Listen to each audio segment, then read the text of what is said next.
अब जी अस्सलाम वालेकुम स्टूडेंट्स, हमने स्टार्ट की हुई है इलेक्ट्रिकल की मैथ और सिविल की मैथ, क्योंकि ये दोनों सेम ही हैं। इलेक्ट्रिकल और civil second year math DAE math 233 और कोड है उसका 212, यानी इलेक्ट्रिकल का है 233 और जो सिविल के स्टूडेंट हैं उनका जो कोड है मैथ का वो 212 है। तो चैप्टर इसमें जो सेम है वही मैं आपको करवा रहा हूँ कि जो चैप्टर 4 है वो 2 यानी सिविल का और इलेक्ट्रिकल का दोनों का सेम ही है।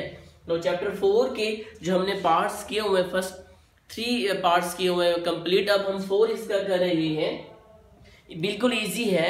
If y is equal to a e की power mx plus b e power minus mx अगर है, देन शो हमने करना है y2 minus m2y and is equal to 0। उसने हमें ये नहीं कहा कि डेरिवेटिव लीजिए, हमें खुद ही सोचना पड़ेगा कि हमने इसको क्या करना है।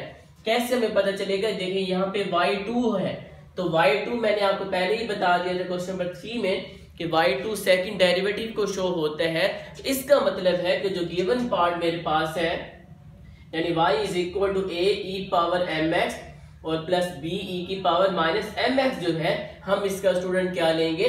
डेरिवेटिव ही लेंगे। फर्स्ट डेरिवेटिव लेंगे, देन सेकंड डेरिवेटिव लेंगे, देन देखेंगे कि हमने इसका प्रूव जो करना है वो कैसे करना है। नाउ डेरिवेटिव हम ले रहे हैं, now differentiate with respect to x on both side. y का मैंने डेरिवेटिव ले लिया with respect to x is equal to d/dx a e power mx और प्लस b e की पावर माइनस mx, ये ब्रैकेट। अब हम क्या कर लेंगे? डेरिवेटिव को दोनों के साथ अप्लाई कर लेंगे d/dx। अब देखिए जब अब मैं अप्लाई करूंगा, चलिए हम एक स्टेप बढ़ा लेते हैं, यानी मैं सबसे पहले अप्लाई कर रहा हूं d/dx और b e की पावर माइनस mx। ठीक है स्टूडेंट, अब देखिए कांस्टेंट, ये भी कांस्टेंट, वेरिएबल दोनों, यहाँ पे जो एक्सपोनेंशियल फंक्शन है ये वेरिएबल है, तो इसके साथ जो मल्टीप्लाई हो रहा है। तो इस सूरत में हम स्टूडेंट क्या करते हैं? कांस्टेंट को बाहर ले लेते हैं और हम डेरिवेटिव लेते हैं e की पावर mx का, b हम पहले ले लेते हैं और डेरिवेटिव हम ले लेते हैं e की पावर माइनस mx का। ये ठीक है, बार बार मैंने आपको ये रूल समझाया हुआ है कि जब भी कांस्टेंट वेरिएबल के साथ मल्टीप्लाई होगा इस सूरत में कांस्टेंट को बाहर ही लिखा जाएगा। अब ये a वैसे का वैसे, अब ये e की पावर सारा x है, तो e की पावर x का डेरिवेटिव क्या होता है? e की पावर x ही होता है। x क्या है मेरे पास? mx है, और जो कंप्लीट ये सारा x होता है डेरिवेटिव लेने के बाद उसका हमने फर्दर डेरिवेटिव भी लेना है। प्लस b शुरू में आ गया। अब ये देखें e की पावर माइनस mx का डेरिवेटिव e की पावर माइनस mx ही हुआ, लेकिन हम फर्दर ले लेंगे डेरिवेटिव किसका? माइनस mx का। ठीक है स्टूडेंट, अब हम इसको सोल्व कर रहे हैं। लास्ट पर a e की पावर mx, m मल्टीप्लाई हो रहा है x से, तो m कांस्टेंट हुआ बाहर आ गया और x का डेरिवेटिव 1, b e की पावर माइनस x वैसे का वैसे, माइनस आइए देखिए अब यहाँ पे प्लस माइनस, पहले माइनस कर लें आप, m कांस्टेंट है बाहर आ जाएगा और x का derivative with respect to x is equal to 1 ही होगा। नाउ m मैंने शुरू में लिखा, a भी शुरू में, e की पावर mx माइनस, अब ये मैंने m पहले लिख लिया, b बाद में और e की पावर माइनस mx, ये क्या हुआ? y1 हुआ, क्योंकि हमने इसका क्या लिया? ये फर्स्ट ही डेरिवेटिव लिया है, और dy/dx हम लिख सकते हैं y2। अब हम क्या कर लेंगे? आगे ये सोल्व हो ही नहीं सकेगा। Now again differentiate with respect to x on both side. y का भी हम ले लेंगे डेरिवेटिव, यानी y1 का डेरिवेटिव ले लिया। अब देखिए मैं इस पे यहाँ पे डायरेक्ट कर रहा हूं, m और a ये कांस्टेंट है और ये वेरिएबल एक्सपोनेंशियल, तो m और a को मैं ले लूंगा बाहर। या पहले हम एक स्टेप बढ़ा ही लेते हैं कि डेरिवेटिव ले लेते हैं, देन हम कांस्टेंट को बाहर ले लेंगे।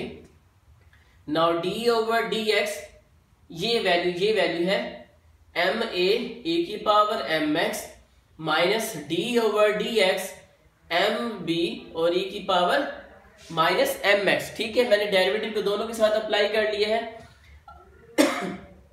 y1 का जब डेरिवेटिव लेंगे तो ये y2 हो जाएगा, m और a ये कांस्टेंट है, ये आ जाएंगे बाहर स्टूडेंट, और डेरिवेटिव हम ले लेंगे किसका? e की पावर mx का, माइनस mb बाहर आ जाएंगे और मैं डेरिवेटिव ले लूंगा किसका? e की पावर माइनस mx का। ठीक है, यहां तक हमने इसको कंप्लीट कर लिया है। नेक्स्ट इसको हम रेज कर रहे हैं, हमें इसकी जरूरत नहीं है। उसके बाद एम ए वैसे का वैसे, एम ए वैसे का वैसे, ए की पावर एम एक्स का डेरिवेटिव क्या होगा, ए की पावर एम एक्स ही होगा। फिर फर्दर डेरिवेटिव लेंगे हम एम एक्स का, जैसे मैंने ऊपर लिया था, तो एम एक्स का फर्दर डेरिवेटिव क्या होगा, एम, मैंने इसको डायरेक्ट ही कर लिया।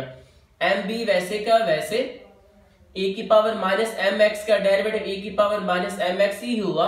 फिर माइनस एम एक्स का फर्दर डेरिवेटिव क्या हो जाएगा, माइनस एम, क्योंकि यानी माइनस एम बाहर आ जाएगा और x का डेरिवेटिव 1 होगा, तो 1 मल्टीप्लाई माइनस एम, तो माइनस एम ही रहा। तो हम कह सकते हैं कि y2 is equal to m multiply m, m का स्क्वायर a की power mx minus minus plus हुआ, m मल्टीप्लाई m का स्क्वायर b और e की पावर माइनस mx। अब हमें y2 चाहिए, आंसर में y2 है, हमें m का स्क्वायर चाहिए, वो भी m का स्क्वायर है, लेकिन सबसे पहले हम m का स्क्वायर ले लेंगे बाहर कॉमन, अंदर बचेगा ए की power M x plus B A की पावर माइनस एम एक्स। ठीक है, अब y2 is equal to m2। अब y किसके इक्वल है, ए की पावर एम एक्स, तो ए की power M x plus b की पावर माइनस एम एक्स, तो प्लस बी की power minus m x.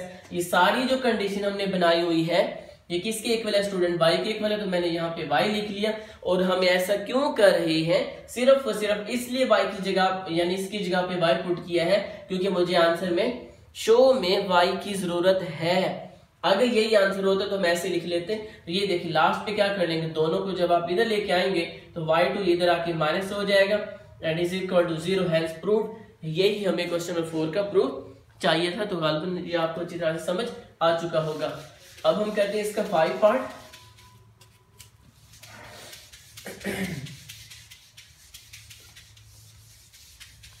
Okay, 5 question अब इसका हम कर लेते हैं। If y is equal to cos into log x अगर हो, देन शो दैट, हमने शो करना है स्टूडेंट्स, x2 y2 प्लस का xy1 and is equal to y minus y। जी, ये हमने प्रूव करना है। तो प्रूफ से ही हमें पता चलेगा कि हमने कंडीशन को कैसे सॉल्व करना है। तो प्रूफ हमें कहता है कि हमने y1 भी लेना और y2 भी, यानी हम इसका डेरिवेटिव ही ले रहे हैं। Now given data, if y is equal to cos into log natural x, यानी अब ये जब हम डेरिवेटिव लेंगे dy by dx is equal to d over dx और cos into log natural x। Clear student?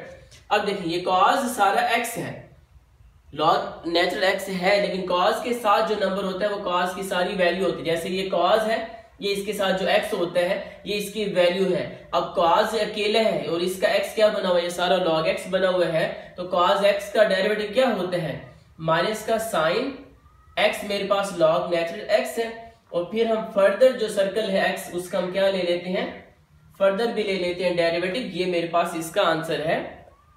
तो माइनस का sign into log natural x, और log x का डेरिवेटिव होगा 1 ओवर x, फिर x का फर्दर डेरिवेटिव x के लिहाज से 1 होता है, तो वो यहाँ पर लेने की हमें जरूरत नहीं है। तो ये क्या बन गया y1, ये y1, तो y1 is equal to minus का sign into log natural x, और x यहाँ पे नीचे मैंने डिवाइड कर लिया। अब गौर से देखिएगा जरा, हमने इसका अगेन डेरिवेटिव लेना है। क्लियर? अगर मैंने यहाँ पे अगेन डेरिवेटिव लिया तो ये थोड़ा सा मुश्किल हो जाएगा हमारे लिए, क्योंकि यहाँ पे लगेगा क्वेश्चन रूल। ठीक है, कभी भी क्वेश्चन रूल ना लगाइएगा, हालांकि हम लगा सकते हैं, प्रूव हो जाएगा, लेकिन मैं आपको क्यों रोक रहा हूं, क्योंकि हमने मैथ को, डेरिवेटिव को इजी बना के सोल्व करना है, ताकि हम मैथ में पूरे मार्क्स ले सकें। अब हम क्या कर रहे हैं, प्रूव में देखें कहीं पर राइट साइड पे x नहीं है। ठीक है, राइट साइड पे x मेरे पास नहीं है, लेकिन यहाँ पे राइट साइड पे देखें डिवाइड पे एक x है। ठीक है, ये x नहीं है, ये log नेचुरल x है। ये डिवाइड पे जो x है, अगर मैं इसको यहाँ पे मल्टीप्लाई कर लूं तो क्या ये ठीक हो जाएगा? क्यों ठीक होगा? क्योंकि मुझे y1 के साथ x की जरूरत है। तो जो यहाँ पे x डिवाइड हो रहा है, इसको आप यहाँ पे भी मल्टीप्लाई कर लें और यहाँ पे भी मल्टीप्लाई कर लें। ठीक है, ये रटा नहीं लिखवा रहा, आपको कंसेप्ट क्लियर करवा रहा हूं कि मेरे पास y1 के साथ मुझे x चाहिए था, जो आ चुके हैं। वो कैसे है, इस सूरत में आया, ये इससे कट, बाकी क्या बचा मेरे पास, X Y one and is equal to minus का sign and into log natural X. अब हम यहाँ पे लेंगे अगेन डेरिवेटिव, बिकॉज मुझे y2 की अब जरूरत है क्योंकि आगे ये सोल्व ही नहीं हो रहा। Now again differentiate with respect to x, यहाँ पे लगेगा प्रोडक्ट रूल, पहले हम ले लेते हैं डेरिवेटिव, माइनस बाहर आ जाएगा डी ओवर डी एक्स और sign into log natural x. दो वेरिएबल्स हैं एक्स और वाई, ठीक है, यानी y1 है तो यहाँ पे लगेगा प्रोडक्ट रूल, y1 को छोड़ा यानी सेकंड फंक्शन को छोड़ा, फर्स्ट x का ले लिया डेरिवेटिव, अब फर्स्ट फंक्शन को छोड़ा और सेकंड मेरे पास y1 है इसका ले लिया derivative. Clear? Sign into log natural x है तो sign into log natural x का क्या होगा derivative, cos into log natural x, और हम फर्दर ले लेंगे डेरिवेटिव लॉग एक्स का। ठीक है, हमने क्या किया, ये साइन कंप्लीट एक्स है तो sign into log natural x का फॉर्मूला होगा cos into log natural x, फिर जो ब्रैकेट में होता है उसका हम फर्दर भी लेते हैं डेरिवेटिव। नाउ y1 x का डेरिवेटिव 1 हुआ, x वैसे का वैसे, y1 का डेरिवेटिव हुआ y2 और and is equal to cos into log natural x, और लॉग नेचुरल x का डेरिवेटिव होगा 1 over x, y1 multiply 1 y1 plus का x y2 and is equal to cos into log natural x, और इस x को मैंने complete की divide पे कर लिया। अब गौर से देखिए, मुझे x के साथ y1 चाहिए, x के साथ y1 चाहिए, जो y1 था वो तो y2 बन चुके हैं, अब ये y1 है, अब हमें फिर y1 के साथ x चाहिए और y2 के साथ x का स्केयर चाहिए। तो अगर मैंने ये जो x लाया हूं, अगर मैं इधर भी डिवाइड कर लूं बोथ साइड और इधर भी डिवाइड कर लूं बोथ साइड, तब मेरा कंप्लीट हो जाएगा प्रूफ। क्यों कंप्लीट होगा, क्योंकि जब इसको अंदर मल्टीप्लाई करूंगा तो x y1 plus x multiply x का स्क्वायर हो जाएगा, ये y2 वैसे का वैसे, इस x से ये x कट हुआ और into cos and log natural x। तो ये देखिए आपका प्रूफ कंप्लीट हो गया है, बिकॉज x का स्क्वायर y2, ये इसको मैंने पहले लिख लिया x का स्क्वायर y2 और प्लस का x y1 बाद में लिख लिया, और एंड इज इक्वल टू, और नेगेटिव भी था ये नेगेटिव था, यहाँ पे हमने गलती की है, सॉरी, ये नेगेटिव वैसे का वैसे, और cos इंटू लॉग एक्स, ये देखिए cos इंटू लॉग एक्स किसके इक्वल है, y के, तो यहाँ पे मैंने कंप्लीट लिखा y, नाउ हैज प्रूफ। तो ये आपका प्रूफ जो बिल्कुल इसी था कंप्लीट हो चुका है क्वेश्चन नंबर 5 का।